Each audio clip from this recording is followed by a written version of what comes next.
ভূমিকম্পের সাথে সময় একটু একটু করে সংক্ষিপ্ত হয়। রিসার্চ সায়েন্সের কিভাবে পৃথিবীর ভিতরে একটা জায়গা আছে যেটা উত্তপ্ত লাভা, এখানে লাভা আছে। আর পৃথিবীর ভিতরটা কিন্তু গরম। উপরেরটা আমরা যদিও দেখি এরকম শিলা পাহাড় ইত্যাদি, পৃথিবীর ভিতরে কিন্তু আছে লাভা, যেটা সবাই মোটামুটি জানেন। এর ভিতরে একটা জায়গা আছে, ইনার কোর বলে জায়গাটাকে, একদম ভিতরে। এখনকার সাম্প্রতিক গবেষণা বলছে যে ভূমিকম্পগুলোর প্রভাবে, পৃথিবীতে যত ভূমিকম্প হয়েছে এর প্রভাবে ইনার কোর আগে যেদিকে ঘুরতো এখন উল্টা দিকে ঘোরা শুরু করেছে।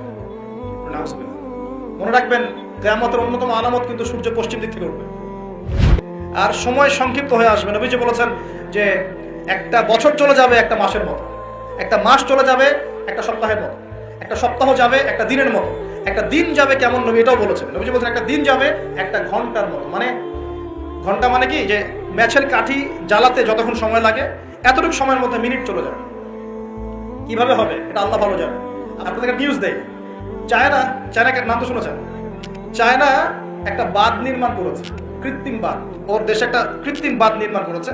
এটা এত শক্তিশালী বাঁধ, ওখানে এত রড সিমেন্ট আর এই ম্যাটেরিয়ালস ইউজ করা হয়েছে, যেটা এই পাকিস্তান, তারপরে ইন্দোনেশিয়া, হ্যাঁ, বাংলাদেশ, এই যে দেশগুলো আছে, এই পুরো দেশটাকে, এই পুরো দেশের একটা বড় অংশকে এই কংক্রিটের নিচে ঢেকে ফেলা সম্ভব। এত বেশি কংক্রিট ইউজ করা হয়েছে, চায়না ইউজ করেছে, ওরা ইউজ করেছে।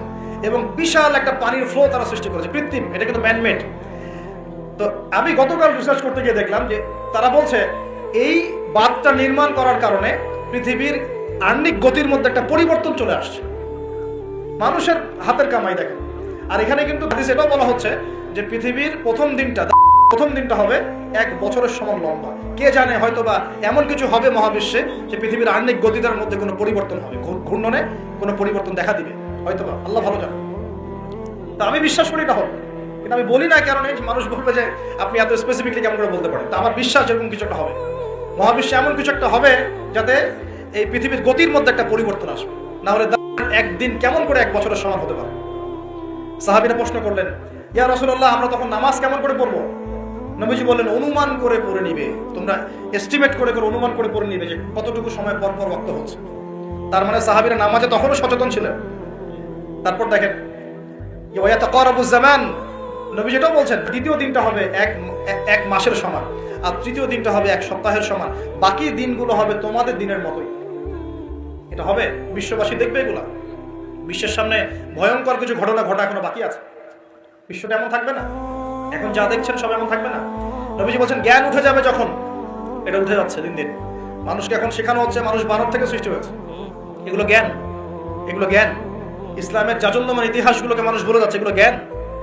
শেখানো হচ্ছে মানুষকে যে পর্দা, এগুলো কুসংস্কার। পর্দা কি? কুসংস্কার। এগুলো জ্ঞান। জ্ঞান কাকে বলে? ওয়ুকবাদুল ইলম, মানে জ্ঞান উঠে যাচ্ছে, কবজ করে নেওয়া হচ্ছে। আর দেখেন আরেকটা হাদিস আসছে, আল্লাহ পাক কিন্তু কোরআন হাদিসকে তুলে নেবেন না।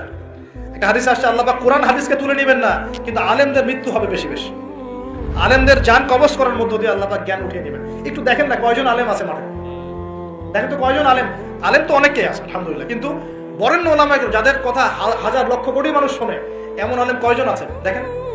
আস্তে আস্তে প্রবীণ আলেমরা সব চলে যাচ্ছে। আর যে প্রজন্ম আমরা তৈরি করছি, এই প্রজন্মের কতজন ইলম অর্জন করে ওই চ্যালেঞ্জ বুকে নিয়ে জাতিকে সংস্কারের জন্য নেমেছে দেখেন একটু। আমাদের দুনিয়া পেয়ে বসেছে। আমাদের চিন্তা হচ্ছে মসজিদ ইমামতি নিয়ে, একটা তারাবি পড়াবো, ইমামতি করবো, একটা মাদ্রাসার মুহতামিম হবো। এতটুকুই আমার চিন্তা স্বপ্ন কেন? স্বপ্ন থাকতে হবে যে আমি আমার জ্ঞান দিয়ে উম্মাহকে পরিবর্তন করবো ইনশাআল্লাহ, এবং আল্লাহর জমিন, আল্লাহর দিন প্রতিষ্ঠা করে ছাড়বো ইনশাআল্লাহ। এরকম চ্যালেঞ্জ নেওয়ার মানসিকতা আছে কয়জনের, খেয়াল করে দেখেন। আর হিউজ এই যুব সমাজ যারা জেনারেল লাইনে পড়ছে, তাদের মধ্যে কয়জন আলেম হচ্ছে একটু চিন্তা করেন। আর যারা 2-1 উঠে আসার সুযোগ পাচ্ছে, তাদেরকে আবার মানুষ বুক ভরে রিসিভ করছে না, তারা হেল্প পাচ্ছে না, সহযোগিতা পাচ্ছে না, বরং হিংসার শিকার হচ্ছে, বিদ্বেষের শিকার হচ্ছে, আগ্রহ হারিয়ে ফেলছে। আমি এখানে সে কি করবো, আমাকে তো বুকে টেনে নেয় আর কেউ নেয়।